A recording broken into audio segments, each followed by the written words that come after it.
We are now on the record recording. This is Frank Clark. I am here with Dave Lakhani, author of numerous New York Times bestselling books on persuasion and influence. And I'm very excited to have Dave join me here today to share with all of you some of his best ideas on sales, persuasion, and influence. And, some things about what he's got coming up as well. So thanks for joining, Dave, and welcome. Thanks for having me, Frank. I'm excited to be here. My pleasure. So I want to start out, as we're talking about, just to get us to know a little bit more about you and your kind of journey that got you to this point. I saw when I was reading the intro to one of your books that you had started out very young, selling newspapers, and a newspaper or a news magazine, I guess, called Grit. That's right. That was something that we shared. I did that also as a kid, and it was one of my first entrepreneurial experiences. That was the best deal ever. You could, as a little kid, I think we paid it I think we're probably close to the same age or near. And it was like a dime a paper, and they sent you the papers, and they sent you the first set. I think you had to send in $2 or something. It wasn't very much. Right. It was easy to get started. And then they just sent you papers based on how many dollars you sent them the next week, and then you got to sell them. And it was a pretty sweet deal for me. I lived in kind of a rural area, so I would go to all of these farmhouses and stuff like that, knock on the doors. And what I really realized, what I figured out very quickly, was that it was the little old ladies who were most excited to get the Grit newspaper. And that became my real route for a secondary reason, which was much more selfish. Almost all of them had fresh cookies. So I tried to time my route so that I could make maximum cookie score while at the same time selling the Grit. That's great. One of the powerful lessons I learned early on in selling the Grit was that you could kind of tell when people were buying from you just because they wanted to help you because you were a little kid trying something versus right. they couldn't have cared less about the paper, but because you were there knocking on the door, they were going to buy because it was you showing up and bringing it to them. That's exactly right. And that's a lesson, honestly, that served me well for my whole life. People are very willing to help if you just ask. And if you'll just show up and ask, most people will help. And if you do it properly and appropriately and those kind of things, if you don't just overwhelm them with, trying to pound the idea out of them or pound the idea of getting help from them out of them, most people are willing to help. And I find that everywhere I go, really everywhere I go in the world. I've been to 126 countries now. And every place I've asked for help, I've always been able to get it. Nobody ever says no to that, or nobody really says no to listening to what it is you have to say, but you just have to take the time to do it in an appropriate way. And you introduced some great points just in that comment that in an appropriate way, you want to be ethical. And you talk a lot about that in your books that I've been reading. Right. Ethical persuasion and asking in the right way. Yes, you have to ask, but, if you were to latch on just that, say, hey, they like me because I'm a little kid, and then you start playing up on that and say, aren't I cute? I'm a little kid. You got to buy my paper. That's going too far. You've kind of crossed the line from authenticity to clown or what have you. Right. And the interesting thing about it is for kids like that, like for me now, and even for my girlfriend, Sarah, who buys just about everything that a kid shows up at the door with, right. The interesting part about it is that I remember that feeling of being nervous and that sense of, I'm going to do this, but I don't know how exactly, but I'll do it anyway. And I think almost everyone feels that way. And especially if it's a child or a young person, you're willing to give them a shot. My nephew is out currently raking leaves in my neighborhood for money for this holiday break. And everybody, obviously a lot of people really just don't want to rake their leaves. It was 20 this morning, but but a lot of people they love that idea that here are a couple of kids out here trying to do something. They screwed up the courage to walk up to the door, ring a doorbell and say, would you let me do something for some money? And I think everybody has had that experience. And the more time you spend really thinking about, it's really not any harder than that. Sales really is not any harder than that. It's simply just getting up that courage, ringing the doorbell, and asking for the sale. Absolutely. It's an excellent point. And it's such a powerful learning experience as a kid to, go through that. So, I always encourage parents, get your kids out there doing something. My son had his first lemonade stand when he was about 5 years old. Perfect. And we went out and sat on the corner on Main Street out between the ice cream shop and the bar. Nice. And people were coming out and buying lemonade from him. And, you know, maybe location is everything. Absolutely. But maybe he made $8 or $10, but he was so excited and happy. Well, there's nothing like earning that first money. And that's the thing that I really remember about the grit, was that there was this real sense of accomplishment of, even though I only made a couple of bucks, which was a lot of money when I was, you know, I think I started selling the grit when I was around 8 years old, 7, 8 years old. And it was, you know, it was a lot of money for me, but it was the sense that I earned this money. Like, this was my money. Yeah. And that's a huge thing for kids. I have an 11-year-old daughter, and she had a little eBay store over the summer. And, you know, there is a real sense of accomplishment around saying, you know, I'm gonna negotiate for this thing, I'm gonna resell it or whatever it is, and earning that money on your own, and then being able to spend it however you want as well. That's also important. Absolutely. I remember later on, I was living with my grandparents for the summer, and they lived on the bottom of the mountain. We used to go up, my brother and I would pick blueberries.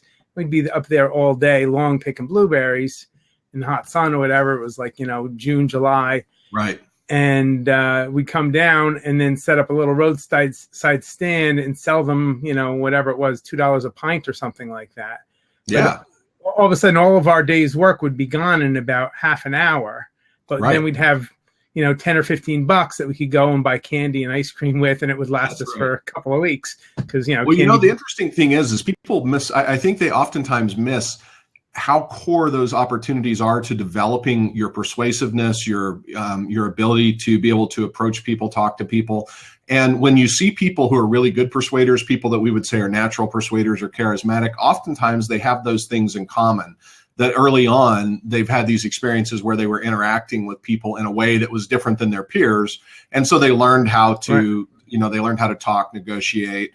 They got that not only tactile, but verbal feedback of, oh, if I say this, something different happens, or if I act this way, something different happens. And it's that sense of, I need to sort of modify my behavior over time and pay attention to it to see exactly what I'm going to get as a result. And that ultimately is one of the big keys to persuasion, is taking the time to really understand what's happening as I attempt this this technique or this idea or present this message or argument, what's happening in return, and attending to that and adjusting your behavior to better support it. Absolutely. So on that note, because you know, we both share a love for stories and their power to persuade and influence, maybe you could tell us a little bit about your story, how you went from selling grit as an 8 or 9-year-old boy to growing up and writing best-selling books on sales, influence, and persuasion. Well, thanks for asking. So my background is different. I grew up in a religious cult from the time I was 6 until I was about 16 years old. And so it was a group that believed in no education past 6th or 7th grade. They believed that women needed to be subservient to men, or corporal punishment was allowed. If you were a woman, there was no cutting your hair, no wearing makeup, no wearing any garment that pertained to a man, so no pants, nothing like that. Men were had to be clean, shaven, short haircuts. You can see I still follow that rule. And, you know, they not allowed to work really in large corporations, supposed to be more cloistered and that kind of thing. And they believed in an end-time prophet named William Branham. They believed he was a literal resurrection of the prophet Elijah from the Bible. And by the time I was about 11 or 12 years old, I'd sort of seen the big crack in the system and didn't believe it, and or at least started not to believe it. There was a good time that I was a very fervent believer. I was, you're growing up with it, and your mom's telling you this is the way it is. Right, yeah, exactly. And so, so I was, I went out and got people to come into the organization and that kind of thing. That was really my first experience with the cold call, was, walking up to women on the street and saying, you look like a beautiful, nice, kind woman. You look like somebody who must be a phenomenal mother, great sister, somebody I would love to have as my own mother. There's only one problem. You're going to hell, Jezebel, with your garish makeup and your pants. And, and this is coming out of the mouth of a 6 or 7 year old boy as well. There's a way to get rapport, right? Well, right. It's one way. And now I'm old enough that one of two things happened. So, either the first thing that happened is you get a hard slap across the face and say, where's your parents? Which was great, because, that meant they met mom, and mom was the closer. right? And or the other thing that would happen is they would try and negotiate with me and say, "Oh my God, who told you something like that? That's the most horrible thing ever. Can I talk to your mom?" Sure. So the outcome was the same. They got to talk to mom. Now, I don't recommend that as an approach for most people. It's not the it's not the best opener ever. But right. At the end of the day, it taught me a lot, though, about human interaction and those kind of things. So by the time I was 16, I realized I refused to leave school. Every time they told me I had to leave school, I'd say, "Okay, great. I got to go back and get my stuff, and I have to talk to my principal before I go and tell them why I'm leaving." Well, they didn't really want that kind of scrutiny.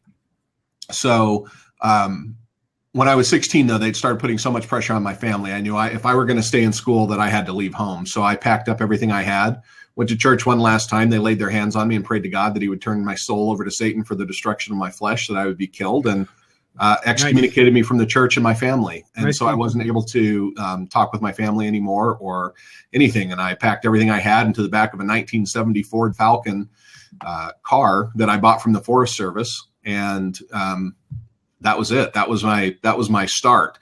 And literally that day I stopped at the Carnegie Public Library. If people are old enough to remember, the Carnegie Foundation built these libraries all over America, and they were these sort of stately stone buildings and really cool spots.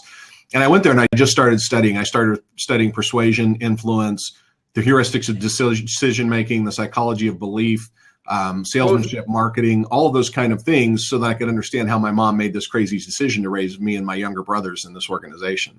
What was one of the first books that you read when you were starting out, when you were 16, on, trying to understand what had happened to your mom and getting into this organization? I'm trying to remember what the first book that I read, but I think it was probably, I don't know if it was True Believer. I know See You at the Top by Zig Ziglar was one of the first ones that I read. Right. It was a sales book, but I thought, well, I'll figure out, like, what do salespeople do? How is it? Sure. And I wasn't reading it for the purpose of trying to figure out how to sell things, although that ended up being obviously a path. I was reading it to try and figure out how people did those things. And then I read a book on, it was a psychology book on, it was based on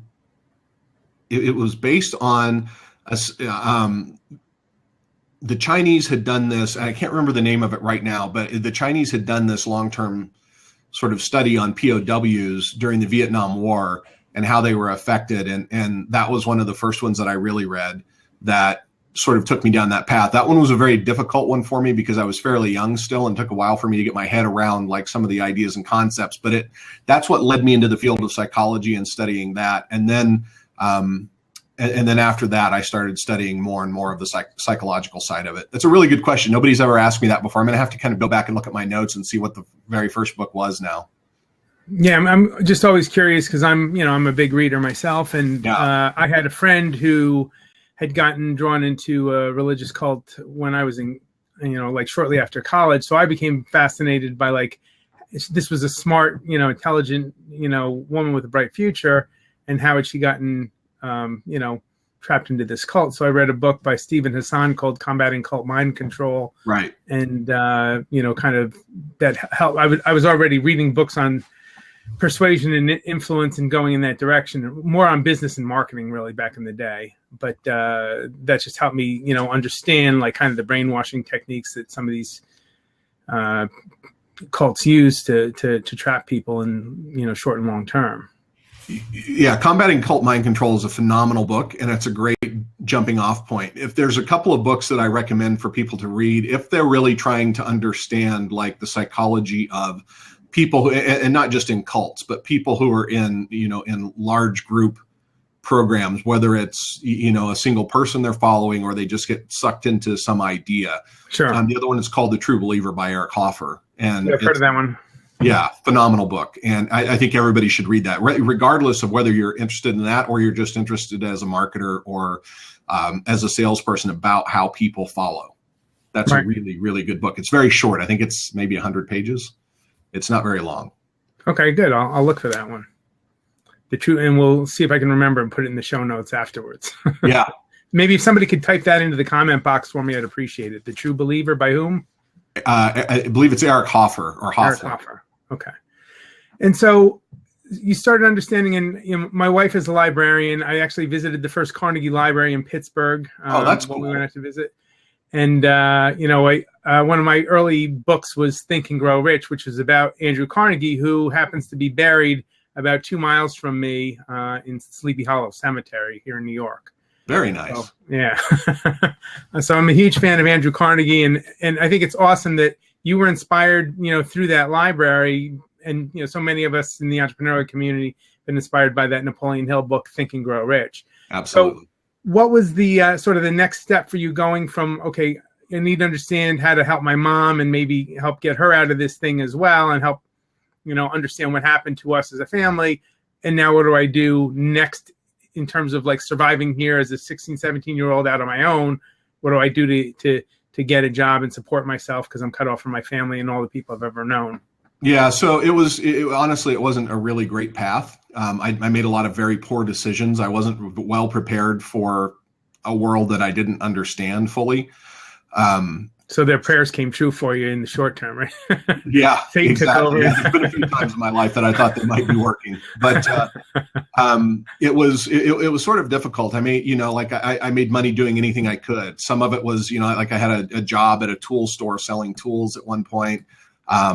But honestly, I made a lot of money by fighting. So I did like illegal barn fights and different things like that to make money. Wow. And that was sort of my thing. I went down a bad path for a while. And it wasn't until I actually went into the Army that I turned my life around and really started headed down a much better path. The Army definitely saved my life that way. I would have ended up someplace else had I continued down the path I was going. But I did start selling during that same time. I figured out that I could make money selling things, but it was very difficult because I was still trying to go to high school at the time, and I was, trying to make enough money to pay rent. So if I had to make a decision, so I started, like, for example, I started bouncing when I was 17 years old. I was a big kid. I was 6'5" and 180 pounds. And so back then, nobody said, "Oh, show me your ID." They just said, "Oh, okay, you look old enough. You're good." And so I started bouncing at a bar, and, so I would work until 2:00 in the morning or 2:30 in the morning, and then go home, and I rented an apartment with a couple of other guys who were martial artists at the same place I went. And then I'd go home, change clothes, sleep for a little bit, go to school, come back, start whatever process over again. So that was kind of what I did until I went in the Army. And then the Army, I suddenly was faced with like all of these people who all these different cultures and religious backgrounds and all of these things. Like I'd never known anybody from New York before.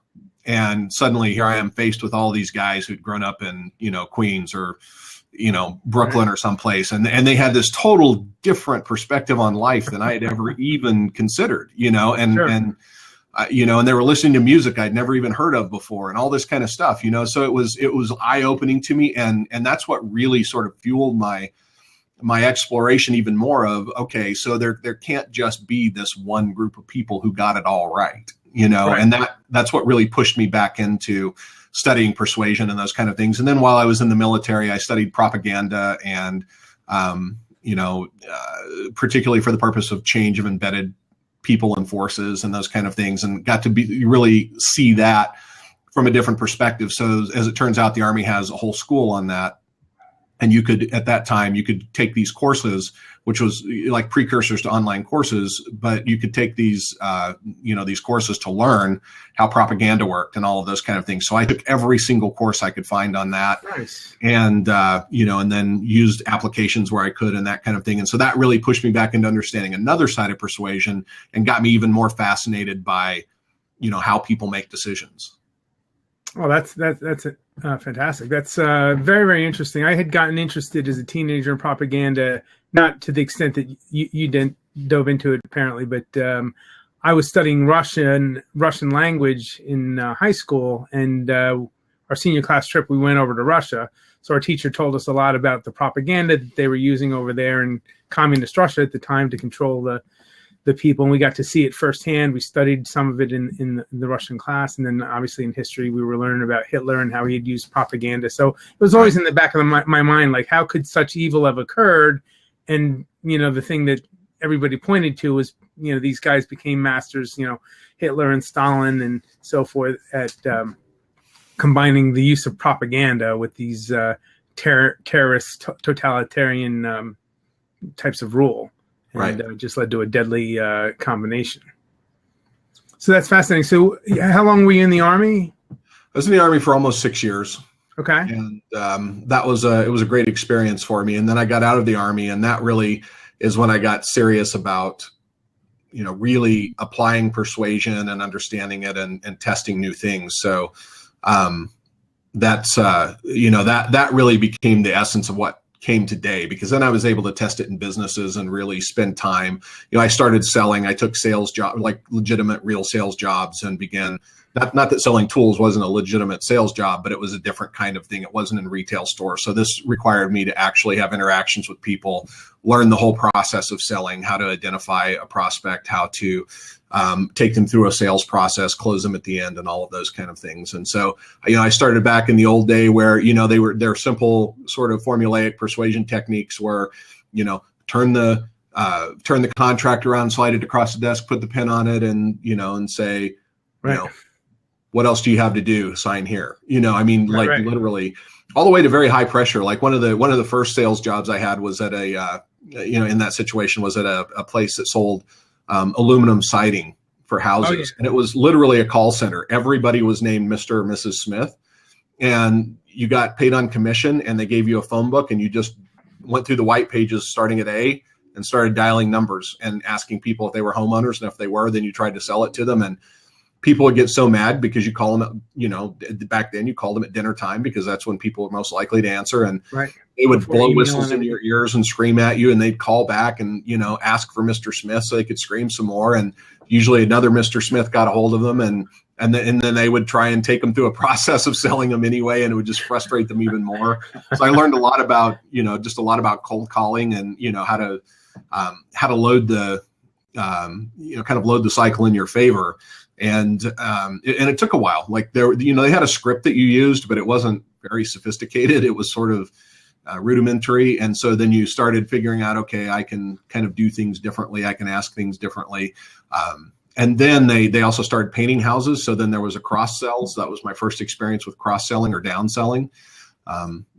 Because if they got aluminum siding, but they also had other kinds of maybe wood on their house, they might need that painted or their trim painted or something like that. So then there became this whole other thing. So that was really where that started, was in those times. And I sold door to door. I mean, I've done every kind of selling you can imagine, all the way up through, very high end things like, like large scale technology applications and those kind of things that were millions of dollars. Some of the people that I sold to were things like, like Best Buy, CompUSA, Hickory Farms, guys like that with, multi-million-dollar sales. So. Wow. Nice. So along the way, and I've been in a number of different kinds of sales jobs as well, and I kind of know kind of how a lot of these organizations will work. I've done financial services a lot, and a lot of other things as a kid. Usually there's, like the manager who's your sales trainer, and that training can vary greatly, as you kind of alluded to. So was there like a specific manager or a closer or a training program where you felt like, this is the missing piece or the step that I've been looking for? Maybe they recommended a book or a technique or what have you. Was there like one kind of turning point where you're like, okay, I'm going to go more into just, instead of like just selling the stuff, training people how to sell and teaching them these secrets? Well, I met Zig Ziglar, and nice. that was a turning point for me, because I had, I'd always liked his books. Like I found them very interesting and motivating when I was young, and he was sort of the consummate salesperson as I saw it. He was the sort of the evolved version of Glengarry Glen Ross. And, right. Great movie. That sort of set me down the path of really studying salesmanship, because I really didn't run into anybody that was a good mentor or a good trainer. Mostly they're very hard to find. It is, and still is. And so, so I started studying on my own, and I spent a lot of time really studying that. The one place that I did find some good success, though, really was more marketing related than it was sales, traditional face-to-face sales training, is my There's a guy named John LaTourette who was my martial arts. Oh, I know John. You know John? Yeah, I met John actually at a Bandler seminar, Richard Bandler seminar years ago. So John was my first martial arts instructor. Oh, wow. That's a great first instructor. Yeah. Speed hitting. Yeah. And so when his stuff is amazing. Warrior, he took me through. I used to sit in his front room here in Boise, and fold letters and lick stamps and stuff envelopes. And he took me through this whole process of how he was selling this book, which he ended up selling tons and tons of these. Attack Proof, right? Huh? Attack Proof, is that? Which one? Speed hitting or Attack Proof? No, it was called Mental Training of a Warrior. It was his first book. Oh, okay, great. And then I helped him with Master's Kicking Guide and a bunch of other ones as well that he wrote. Yeah, but that was my first sort of seeing that process from start to finish, and seeing salesmanship in print, if you will, because it literally was print back then. There was no internet, so it was all mailing letters and hoping that in that case, I think the book was maybe $20 or $15. So it was hoping to get people to buy this $15 or $20 book. And then he had some upsells and cross sells and things like that he did as well once they purchased the book. But he was really my first mentor that way. And then Zig Ziglar, when I met him, sort of was the mentor for the face-to-face selling piece. And Zig and I were together for a little while. He actually got me on my first stage speaking and that kind of thing. But nice. Zig we just went different ways because he sort of has very good guy, and I stayed in touch with him over the years. But he was very adamant. He wasn't really a sales trainer. Zig Ziglar was he was an evangelist who used sales training as a means of converting souls. And so he regularly had altar calls at his seminars and things like that. And I that wasn't my place at that time. And so, especially with your early life experience. And So we fairly quickly decided that it wasn't a good fit that way. But at the end of the day, he still remained a friend and somebody who I admired.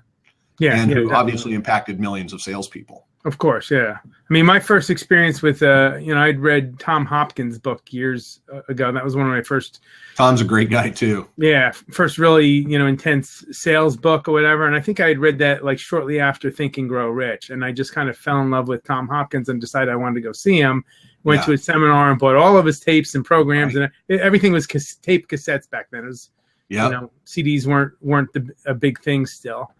And I learned so much from Tom, but it just kind of led me down that road of like following, people that he led me to people like Zig Ziglar and some of those other great sales trainers. Tom Hopkins is a great guy. If I had a minute here, I could dig for a second and I could pull out the ABCs of Selling by Tom Hopkins that are signed by him. I have his poster still. Yeah, I have his book signed, and his stuff is most of his stuff is now in storage because I collected too much stuff over the years. But I have 7,500 books sitting in storage now that Oh, well, you taught me. I think I've got about 4,000. Yeah, it's crazy. They add up so fast. Yeah, they do. My wife, plus and minus of being married to a librarian, she won't let me buy books anymore, which has been a good thing for me. She won't let you buy books? She won't let me buy books. What? Got to get a Kindle. She'll never know. Get them from the library. Yeah, of course, but that's not the same. It's not. You know it, and I know it. And I still do buy books. I've cut it way back. I buy them almost all electronically now. Case in point, here's Subliminal. Oh, look at that. Hey, you got a hard copy. That's excellent. I'd love to see that. Wonderful. Also by Dave Lakhani, Persuasion, The Art of Getting. Oh, man, you're my new hero. But staying true to my wife, I got this one from the library. Oh, look at that. Well, hey, you know what? That excites me probably the most, honestly, because it's actually, you got it from the library. That's awesome. Right. That's a whole other conversation, but getting books into libraries is not easy. And so it's great to see them show up there. Yeah. And a lot of people don't know this, but you're not limited to your local library. If you're part of a library, you can usually access the library system and get interlibrary loans. And for example, I'm in Westchester County, New York, so I have access not just to my local library here in Tarrytown, but the entire Westchester library system. But because we're also close to New York City, we can also get books from the New York Public Library. And through interlibrary loans, I've gotten books from, University of Michigan or Seattle or some place like that. Right. If it's like a rare book, or it's not commonly found in a public library, you can get them through that way. So that's a great resource for people, especially if anybody out there is struggling. And I see people all the time that have no money, and they become convinced that they need to pay $5,000 for some big coaching program or whatever. You don't, okay? If you're struggling, save your money for now and do what Dave did. Go to your local public library and start learning. If you don't have the best, most modern book, that's okay. You can still get Dave's books and lots of other people like Zig Ziglar and start from scratch with learning from some of these masters while you're learning to earn, so that you can eventually pay for some of these big programs if you want to meet your heroes in person, like we both have. There's still nothing like the library. There's so many. I mean, I'm very fortunate living in Boise where I'm at. There's a large university here, and so you can go to that library. That we have a great public library system, and there's just so much material that frankly you would never buy because it's so expensive to get access to one journal or one book that is a $300 or $400 textbook. Going to those libraries is invaluable. People should definitely do that. And frankly, absolutely, you're going to learn in many cases a lot more because you actually do the diligence of reading the book. You'll learn in a different way, and it'll give you a lot of paths that you often don't find even in courses, because people try and give you the straightest, shortest path to the information that you want, and so leave out a lot of that material that is sort of foundational in spreading out your knowledge and building that large base of knowledge. I'm a big fan of that. Definitely. And actually it shows up in your writing, because in reading your book, Persuasion, I was taken personally, having read many, many books on the topic or whatever, how comprehensive you were in your approach, from things as simple as manners, politeness, etiquette at the table, dressing, how to dress. I mean, it was early on, one of my first business books I ever read was Dress for Success by John Malloy, which was a fantastic book, not just about picking out a wardrobe, but about the psychology of persuasion. So if anybody hasn't read Dress for Success, there's more to just like going to the right clothing store. It's all about your image. Absolutely. And that extends across your branding now, as we all are in a social media world. There's very valuable psychology lessons. So I want you to talk a little bit specifically about your book, and I'm gonna just direct you to page 54. I was reading the other night taking us back to storytelling.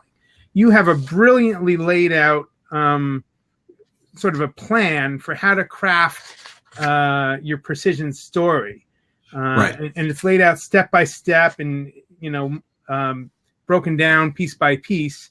Grab me by the ears, lay the foundation, engage my emotions, layer on the proof, answer my questions, give me enough information I can draw your conclusions, and get me feedback. So page 54 of Persuasion, you've got it laid out just perfectly. And I want you to talk a little bit about, why that was so important in laying it out that way, and how that influences everything else that you've done.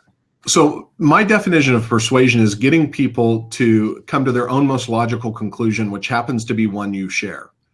And it's not about trying to force people into things. It's about taking advantage of those key ideas and psychological processes that we all use on a daily basis to make sense of the world and to come to conclusions. And storytelling is our oldest form of communication. If we look back, at cave drawings and things like that, we don't see a drawing of a meal, right? We see the hunt, we see this thing, we see this big progression, and you can really understand what was going on in those people's minds then. If you think back about your earliest learning, whether, it probably was at your parents' or your grandparents' knee, if it was like my mom, she told me how difficult she had it. It was walking uphill to school in the snow, 6 feet deep, both ways, 366 days a year, because days were longer then. And, it was much harder. And really, she wasn't trying to lie to me and tell me, but what she was really trying to do is pass on this idea. And the idea is that people learn best by stories, right? They learn best because we take them in. What's the rudest thing you can do when somebody's telling a story? Interrupt them, right? And so we are automatically have this way of being and acting when we start telling stories. So the moment I start telling a story, people know to be reverent. They know to listen because they learned that at school. They learned it in the synagogue. They learned it at their church. They learned it from their grandparents. They learned it all of these places. So they stop and they listen. And they also have a really keenly developed filter for how to listen to stories. They're listening for the moral. They're listening for the parts with the transitions. They want to make sure that they connect the pieces. So they attend to them in a different way. And so that's why I laid that out that way. The most effective storytelling process that I can see currently, Joseph Campbell spent a great deal of time. If you're not familiar with Joseph Campbell and the hero's journey, you should spend a lot of time reading his stuff. But got it right here. Excellent. It's powerful stuff. And looking at his hero's journey, which, by the way, most of the great films since the 1970s have been based around, Star Wars, The Matrix, all of these kinds of movies have been based around the hero's journey. If you take the time and really understand that, I've encapsulated that into marketing terms and into the simpler sort of way of following that process to make it easier for people. But the hero's journey is so rich and so powerful. It's probably one of the best storytelling methodologies, but also the personal change methodologies, right? It's the story of us as people. And when we look at mythologies, Joseph Campbell looked at them around the world and they were all the same. They followed this same process, regardless of whether it was the story of Jesus or the story of Allah or the story of Buddha or the story of Ra, the sun god, or whatever. It didn't matter. These mythologies or the Norse mythologies or the Greek mythologies, they all followed the same process. And they were the ones that endured longest, right? So there were a lot of things that happened over our history, but there are very few things that really have endured. And those ideas that have endured have been things like philosophy, which tends to be stories, religion, which tends to be a collection of stories and ideas and interpretations. And so for salespeople and marketers, learning how to tell those powerful stories becomes the real key to your success in getting people to really deeply understand what it is that you want them to do, but more importantly, to getting them emotionally connected and engaged with what it is that you're doing. And I know, we talked about how we've both studied NLP and neuro-linguistic programming with Richard Bandler, and I'm sure you also studied hypnosis and trance as a student of NLP. And one of the keys to NLP and hypnotic approaches is the storytelling. And what are called multiple embedded metaphors, which movies like Star Wars and The Matrix that you mentioned are fantastic examples of that, how you craft your message, but you embed it inside of the story. And one of the most simple trance inductions you can do is let me tell you a story. Right. Absolutely. and then you begin, and then simply just begin relating their reality to them, right? It's just simply telling them what they're experiencing already. And so that's what people miss in the sales process often, is talking about what people are experiencing already. So the fastest way for me to get you in trance is to say, let me tell you a story, or to even say, you may even begin to notice the feeling of your clothes around your neck right now, probably noticing that the pressure of your glasses on the bridge of your nose, and I start identifying all of these things that you recognize as being true. And then it's very easy to transition you. And it's the same thing with you can begin to relax and feel very comfortable while we continue talking about the power of storytelling and influence. That's right. Absolutely right.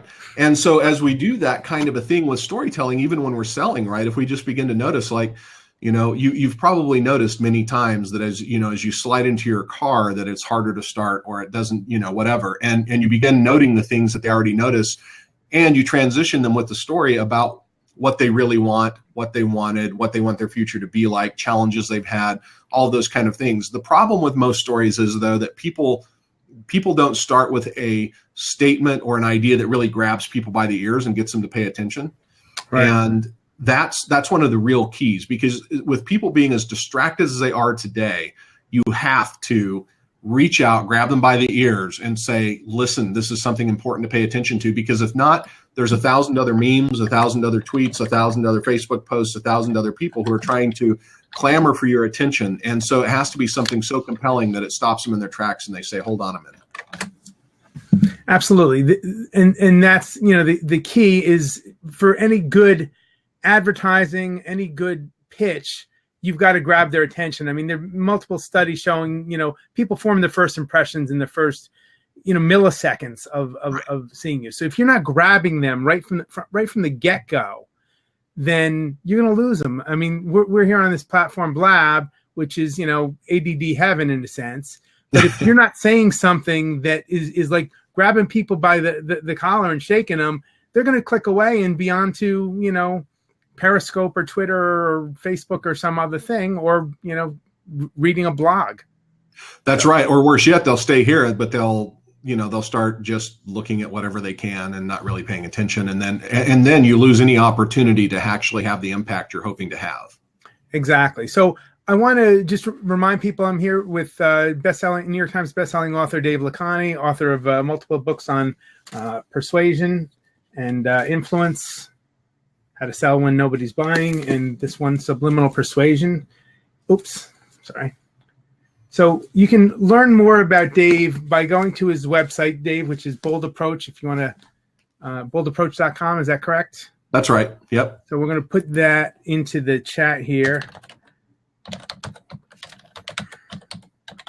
So if you want to learn more about Dave and the other books that he's got, please go to his website at boldapproach.com and check in on some of the other types of trainings and programs that he's got. Are there any trainings or programs that you have upcoming, or any books? I'm putting some stuff together right after the first of the year that I'll be announcing. So if people, if they go to boldapproach.com, they can sign up for my email newsletter there. If they do that, then I'll be announcing what's coming up. There's a bunch of stuff coming up this year, or this coming year, 2016.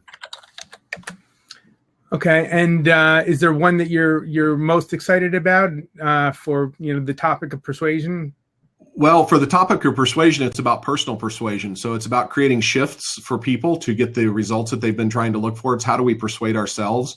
I got really fascinated by that when I lost about 70 pounds last year. Oh, fantastic. Good for you. Congratulations. Thank you. And I got really fascinated by how we persuade ourselves and how we really focus on and how we're persuaded around things like diet or goals or saving money or earning money and all of those kinds of things. And the number of people who really are, 35 to 55 years old who are still struggling to sort of hit those things, or still, they're repeating same processes over and over again. And I started looking at how do we really influence, how are we personally influencing ourselves? And believe it or not, there actually are persuasion strategies for ourselves that work, that take advantage of our own biases and our own, physiology, biology, and neurology. And if we focus on those things properly, then you get completely different results. So I'm most interested about that.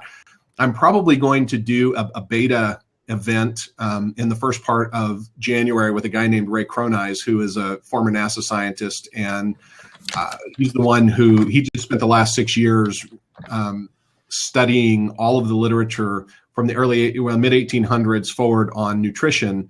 And and he's the one who kind of walked me through. He's writing a book right now called Our Broken Plates. He's got a Kickstarter going for that. And I'm probably going to do an event with him. And it's not about weight loss, but it's really about sort of redesigning your life and how to persuade yourself to be much more effective. So I'll probably do that with like 4 or 5 people just to sort of test the material, get feedback and that kind of thing. But I'm probably most excited about that simply because it's all new for me. It's not the kind of thing that I traditionally teach people. So a very specific application of persuasion to help people, with personal make the shifts that they need to make to finally get the results that they want, right? Absolutely. Regardless of whether it's weight loss. Cronise, how do you spell his last name? Kronise, is that it? It's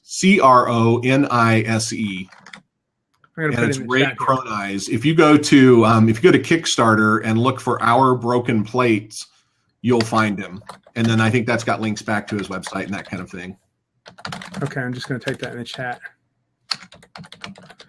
I just finished reading a book, which The Power of Habit. You familiar with that book? Very good book. Fantastic book. And what's great about that is the concept of keystone habits, where if you can start just a small habit. And I've learned this through the years. And years ago, I started, when I first learned about this, I started making my bed every morning. And I was single at the time. So I was coming home, to my own bed. It didn't matter whether it was made or not. I wasn't entertaining a lot. I was working, 14, 16 hours a day.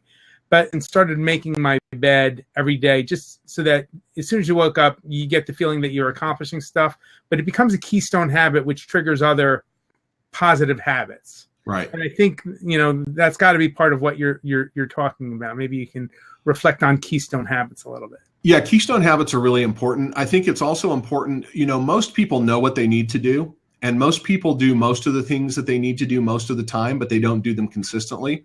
And so that keystone habit becomes that one idea that kicks off a cascade, right? It's making the minor shifts, right? So for me, if it were just about eating right and exercising, I wouldn't have had these issues. I was a professional athlete for a portion of my life, and it's not like I don't know how to exercise or know how to eat properly. But the problem with it was I really didn't know how to eat properly, nor did I really pay attention to the triggers that were triggering me to eat improperly. So what are all of the environmental conditions? What are all the internal mental conditions? All of those kinds of things, right?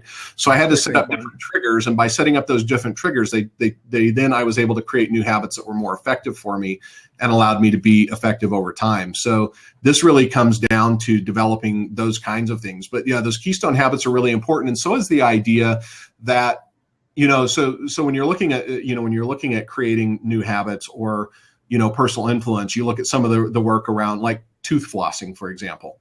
So if you look at it, like getting people to floss their teeth, everybody knows you should floss your teeth. If you're unclear about that, let Uncle Dave be the first one to tell you should still be flossing your teeth, right? The problem with it is that most people don't do it consistently, right? We all know we should. We all intend to. You probably have 16 things of floss in your drawer, and yet you just still don't do it regularly. There's a small percentage of people who are super successful at doing it regularly. There's a small percentage of people who never do it, and then they're in the middle of a bunch of people who intend to have better habits. But the people who do it regularly have much better tooth and gum health, they live longer, all of those kinds of things. So we all want to get closer to that. So rather than telling people, hey, you should floss your teeth all the time and that kind of thing, you just get them to create a simple habit. Floss one tooth. Just floss one tooth for a week. Yes, that's perfect. Right? And then, but what happens is most people can't stick with flossing just one tooth for a week. So they'll add a couple more. And then you have them add more and more and more. And over 3 or 4 weeks, people are flossing their whole mouth and they've developed this habit. But here's the other kind of idea, like people believe that persuasion or habit forming, people have heard like the 10,000 hour rule, or it takes 21 days to create a habit. Right. Well, none of those things are really true, right? It takes as much time to develop a habit as it takes. So as it turns out, getting people to drink 8 ounce glasses of water a day takes about 33 days of practicing that for it to turn into a habit. Right. But something like losing weight takes around, changing your diet. There you go. Changing your diet significantly turns out takes around 360 days. So when you start looking at these kinds of things, we can't say that there's all of these very clear sort of rules like 21 days or 27 days or 10,000 hours, right? It has a lot to do with a lot of things. And if you get derailed anytime during that part, you're restarting again, right? You're going back to the beginning. Or you're going back further than the beginning. That's what a lot of people think, or they tell themselves. How do you persuade yourself? How do you set up triggers that work, and then how do you stick with them? I see somebody here ask a question. Can you talk about ways of inspiring people to make changes? Well, so here's the thing about that. It's very interesting about inspiring people to make changes. So you can inspire people to make changes by being the example that they may want to be in, that they may want to emulate. But there's a presumption that and we use a word like inspiring, but what we really mean is how do we make people do the things we want them to do, right? And that's the whole essence of persuasion, is getting people to do more of those things. So what you're really trying to do is get them emotionally engaged in the idea that there's a better way of doing something than they're currently doing it. And that happens by telling better stories. That happens by understanding where they're at, meeting where they're at, building great rapport, and then helping grow them, from one place to another. It helps, it starts by building better habits, by showing them, here's another way of doing these things. Here's something you may not have considered yet. But it always starts with this one key idea, and it's intense curiosity, right? Yes, absolutely. If you don't create that intense curiosity, then you won't be able to ever get them to change in the first place. They have to consider something different than they've always considered in order to be able to move to something new. And that's the challenge for a lot of people, is that we, rather than stimulate curiosity, and I'm guilty of this at times too, that we instead meet them head on, right? And we say, you're wrong, or you need to be doing things this way. And, it's been very interesting to me, like children are much more able to outlast parents than parents are to outlast children. Oh, yeah. So, I've got a 10-year-old boy, let me tell you. Oh, yeah. Yeah. There seems to be no end to their ability to stick with an idea. And so an hour last night just to get him to bed of arguing. Right. And I know this persuasion stuff. Okay. Yeah, right. And so, but if you get them really curious, then they change much more quickly. And that's the whole idea of learning, right? And so what we really want to do is get people curious and then move them into into a more logical thinking process, or a critical thinking process, as opposed to having them be stuck on defending their bias or stuck on defending their ideas. And we're seeing this play out daily right now, this sort of idea, how do you inspire people to change around like the refugee crisis? Right. So people are creating like propaganda on both sides of it, and they're getting people really polarized. But the problem with it is that both sides want people to swing one direction or the other. And nobody's going to do it through that kind of polarization. But if you want to polarize people, and you should polarize people, by the way, only polarize people by things, but you have to polarize them around an idea that everybody can agree with, not an idea that everybody already agrees to, that separates people. Right. So you talked a lot about curiosity then, and how that drives change. And this maps perfectly back to your early start when you were leaving, your mom and the religious cult that had sort of like grabbed you for the early part of your life. So that pain of having to be in that situation and leaving that drove an intense curiosity that led you to the public library to start learning and figuring this stuff out. I mean, for me, starting my career on Wall Street, I was in a job that should have been, that I thought was my ideal job. Okay, my first job on Wall Street, second job out of college. And I was so unhappy there, so miserable, that I had never been a reader, that all of a sudden I started buying and reading books as fast as I could, just because I knew I had to find a mentor, and it wasn't coming along in my job, and I had to figure it out on my own. So that pain is often what will drive curiosity, and then that curiosity is what will lead to a habit, like reading or going, learning from YouTube now these days, or social media, or attending live events. So there's a whole kind of a state chain, and going back to what we were talking about from NLP earlier, if you know how to create and craft a story that begins to, chain these states together, you can begin to lead people to where you want to take them, lead them through an experience of how, just taking your story, how when I was, young and I was in this situation and I didn't know what to do, and I was only 16 years old and suddenly living on my own, I became incredibly curious. Have you ever been totally curious? Like maybe the point where you just had to discover for yourself the answers? And that's what drove me to learn from these people. And as I learned, what I discovered was this next piece that led me to realize that my true value was to begin giving back in this fashion.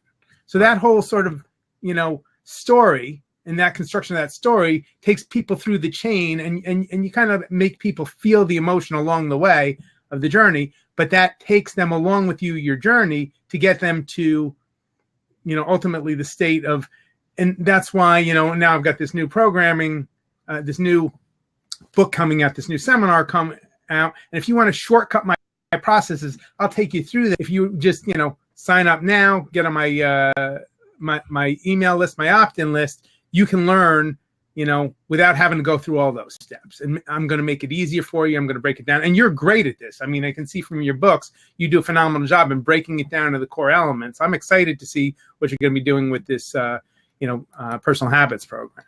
Thanks. So a lot of this work that I did with bodybuilding.com, one of my clients, and we were really looking at how do you create massive personal change. And it's very interesting. If you ask bodybuilding.com who their biggest competitor is, who would you imagine it is? Weight Watchers? It's a good guess. It's the couch. That's their biggest competitor, is the couch. Getting people to get up off the couch, right? Which is fascinating. I'd never considered that before either, that was really who they saw as their competitor, not every other supplement company or anything else. It was that thing that everybody was fighting against. So they hired me to help them really do a lot of detailed work on behavior change. And that's what got me involved in this whole process and thinking about this. And exactly the way you laid it out is exactly the way you have to change, encourage people to change, because you're right. Change your curiosity isn't always triggered by just, oh my God, I'm so inspired by all the possibility. Sometimes it's just, you're at the rock bottom and you're inspired by, like, I just need to get one step further than I am today. And how do I do that? How did somebody else do this? Right, exactly. Like the Keystone Habits is a great example of that. I remember years ago I was working my butt off, and I'd always been into fitness, okay?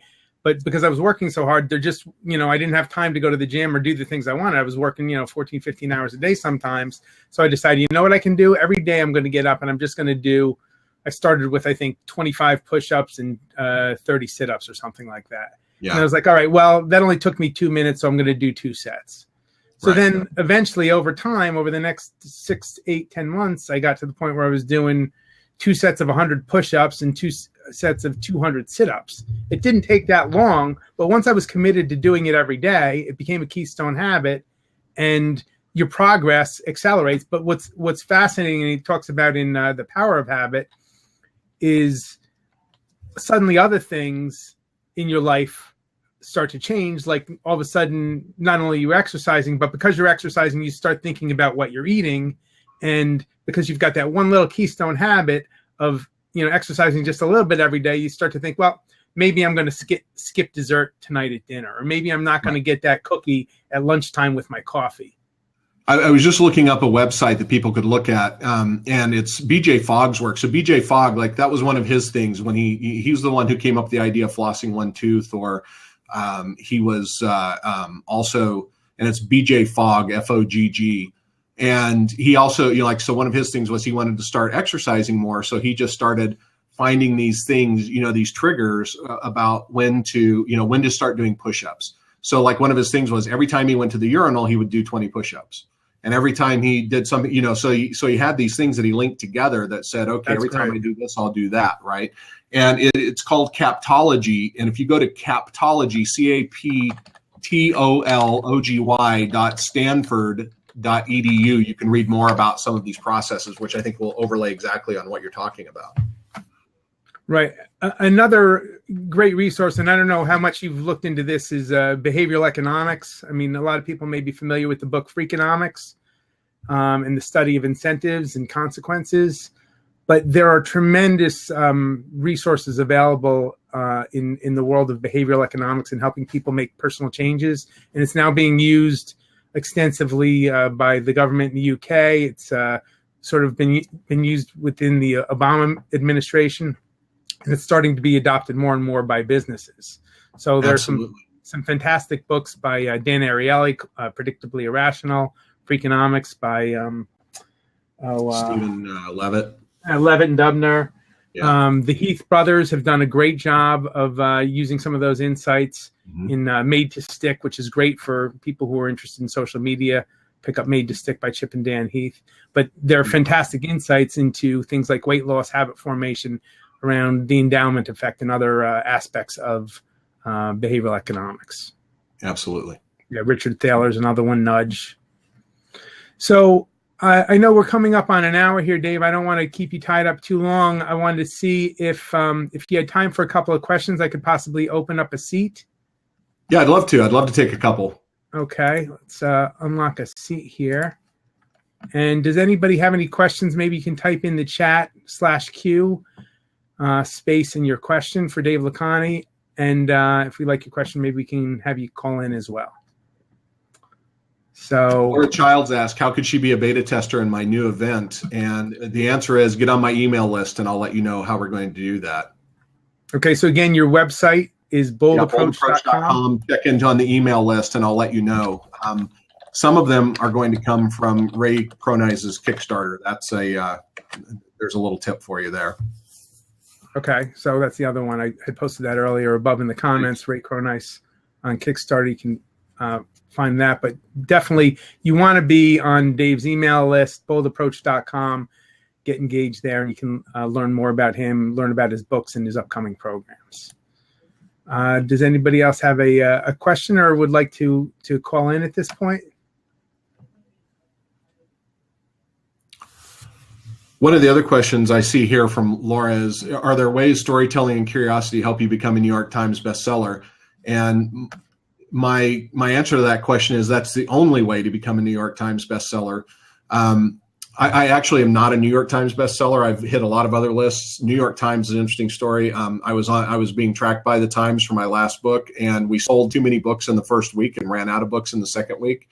And so we didn't hit the list because it's a week over week. That's what kept us from being a New York Times bestseller on that last book. But the answer to your question is, if you're intensely curious and you write a book that demonstrates that curiosity, creates the curiosity in people, scratches their itch, and you do it in a way that tells a compelling story, those are the kind of books that sell a lot.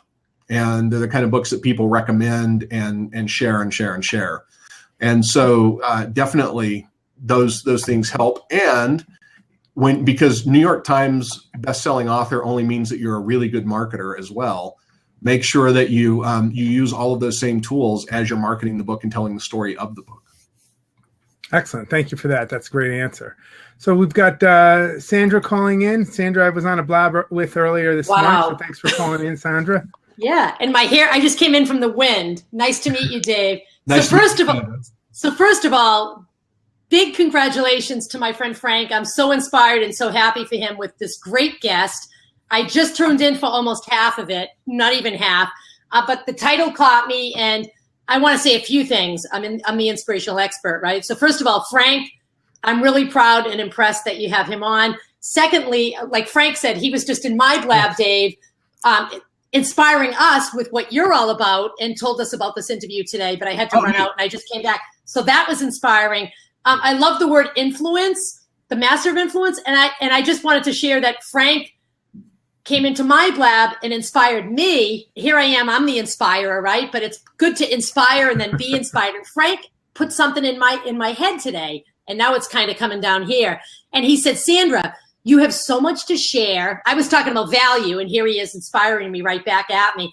He says, you should write a book, and this is what it should be about. And he just gave me this little plan, and now it's here, and it's flowing through me. And I basically want to just thank you, Frank, for inspiring me, because I really think that you had a great tip. Thanks for that. And I want to carry it, and I want to carry it out. So I'm definitely interested in aspiring to write a book like you did, Dave, and influence and inspire other people. Oh, good job. I hope you will. I can't wait to read it. He's got it laid out for you here in his book, Persuasion. It'll walk you through, strategies on how you can write a book, write a best-selling book. So I can't wait. I'm clicking Amazon as we speak, right? Click. Awesome. Thank you. But thank you so much. And Frank, awesome job here. Thank you for bringing another inspirational person to your interviews, and keep up the good work. So, all right. Thank you so much. I appreciate you calling. You're welcome. Bye, guys. Happy Thanksgiving. All right. Happy Thanksgiving. Bye-bye. So I saw a couple of comments here. If it's okay, Frank, I'd like to address. One says, in my opinion, only results can change people's habits fast.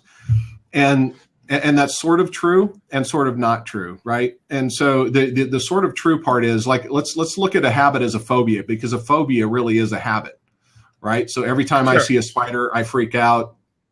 That's a habit, and it's conditioned over time, and over time it gets stronger and stronger and stronger typically. But it happened in the fraction of a second, right? You didn't get conditioned to become afraid of spiders because you saw too many spiders. What happened is something happened as you walked around the corner, a spider jumped on your face. Oh my God, you freak out.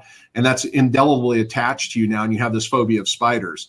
And so the only way to change that just as quickly is by having this equally strong emotional experience of something different, or by detaching the emotion from the experience. So if you want to change habits quickly, you can make the habit not have the emotional impact, right? Make the behavior not have the emotional impact, which would then make something else need to be there because people are lacking that emotional content or fulfillment.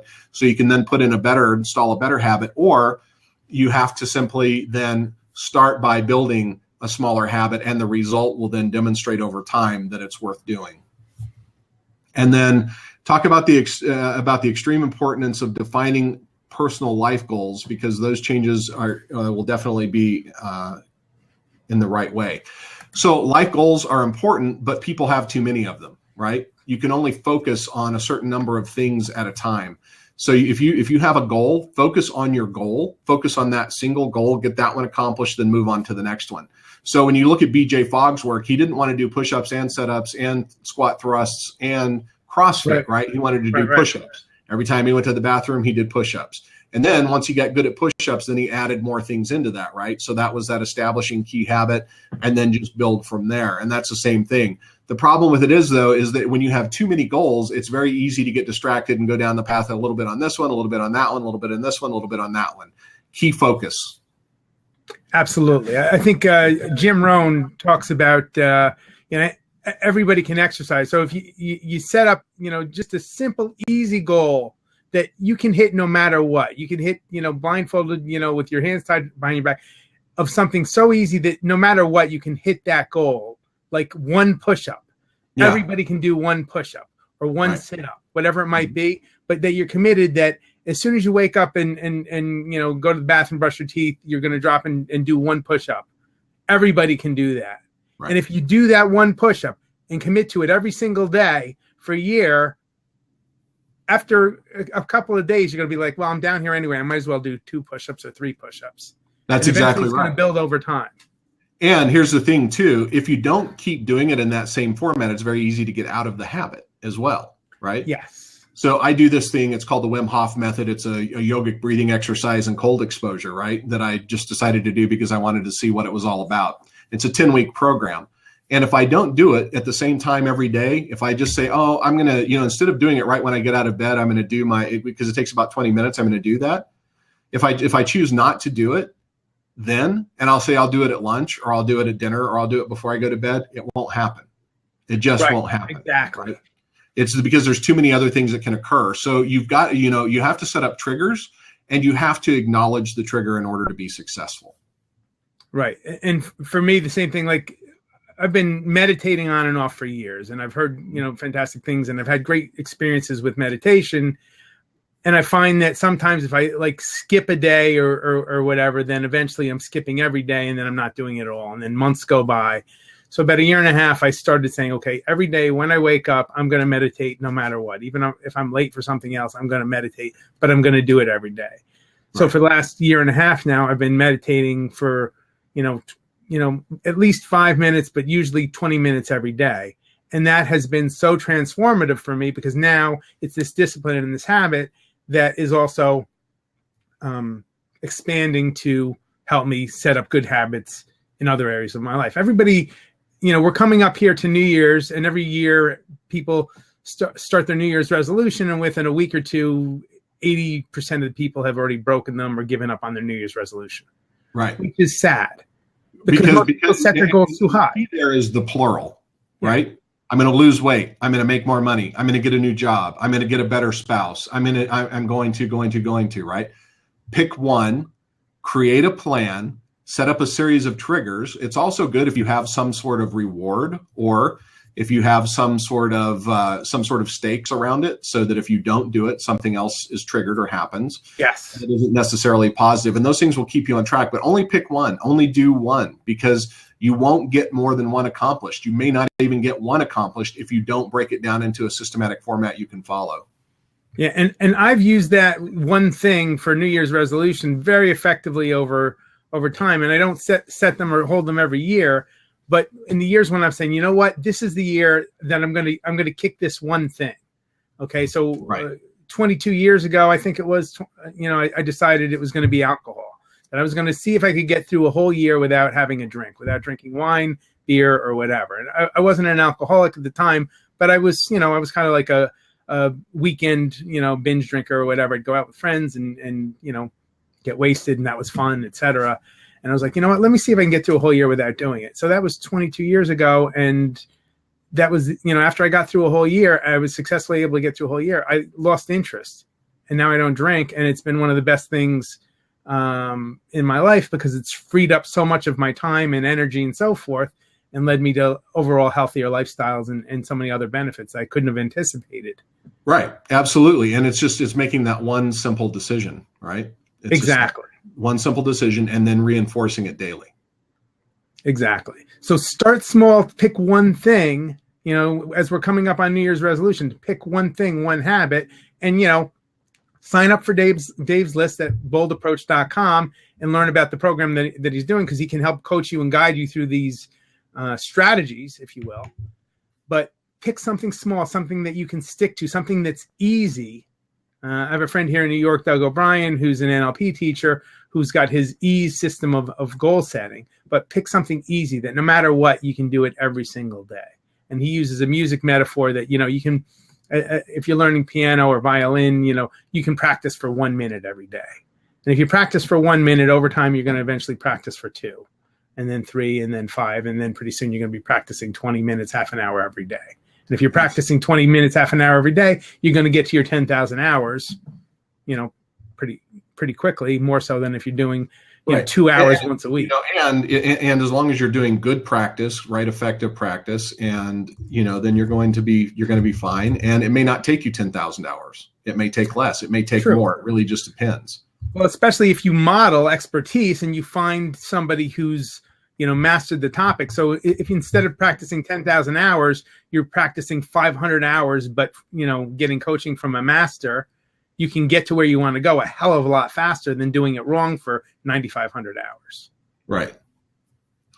Somebody says, I heard once you literally live every moment of your life for that one single moment of glorious success. Universe itself would help you through it. Like your energy spreads and influences everything around, right? That's a lot longer conversation than I think I want to answer right now, but I just want you to consider maybe when you say the universe, you mean Jesus, or you mean Allah, or you mean something else. Because if you don't mean that, then you mean yourself. And I would agree with the second part, not necessarily the first.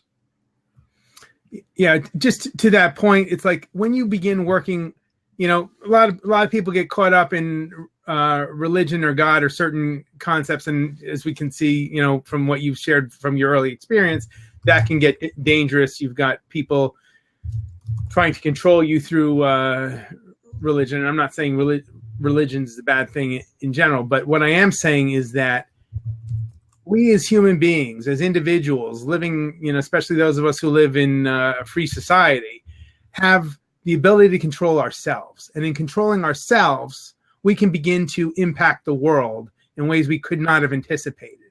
Just by working internally on making ourselves better parents, better business people, better, you know, exercisers, we begin to influence and inspire others to follow our example, or to bring value to the marketplace that, you know, makes other people's lives better.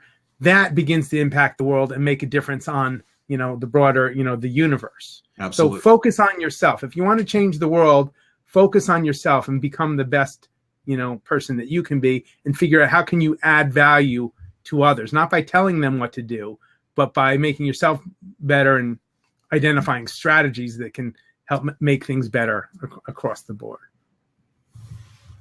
Can you still hear me? I lost you. Now I can hear you. Okay, yeah. Now I can hear you. So here's a quick thing that I want people to consider, and I apologize. I'm going to have to wrap this up in about 2 minutes because I have to go to my EO forum, and if I'm late, it costs me $200. So okay, the words have meanings, right? And if you don't use your words properly, and if you don't use them precisely, and if you don't use them intentionally, you end up saying things that people don't understand or that you didn't mean. And you end up persuading them around things or creating resistance to persuasion that you didn't need to create in the first place.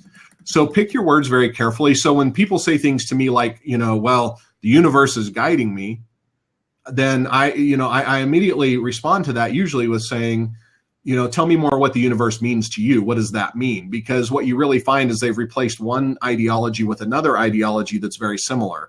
And oftentimes they're just, and that's fine if you're just trying to match somebody's reality.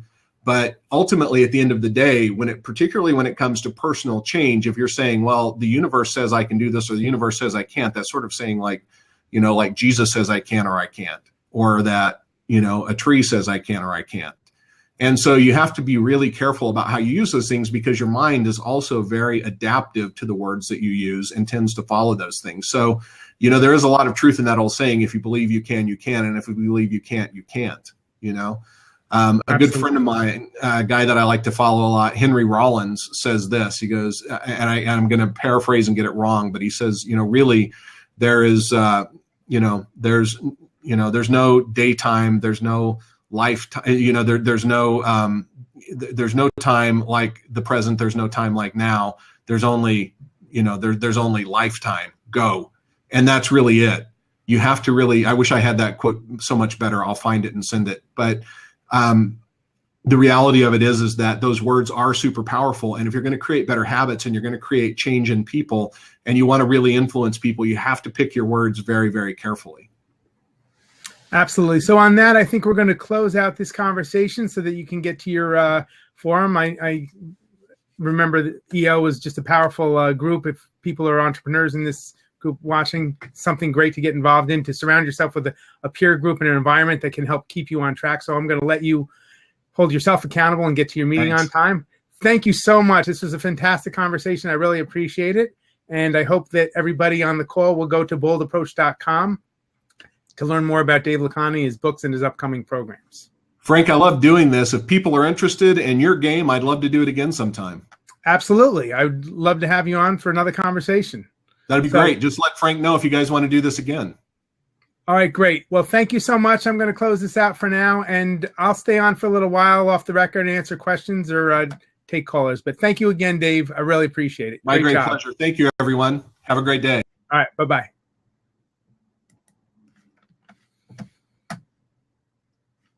And so thank you again to Dave. I'm going to close out the recording for now.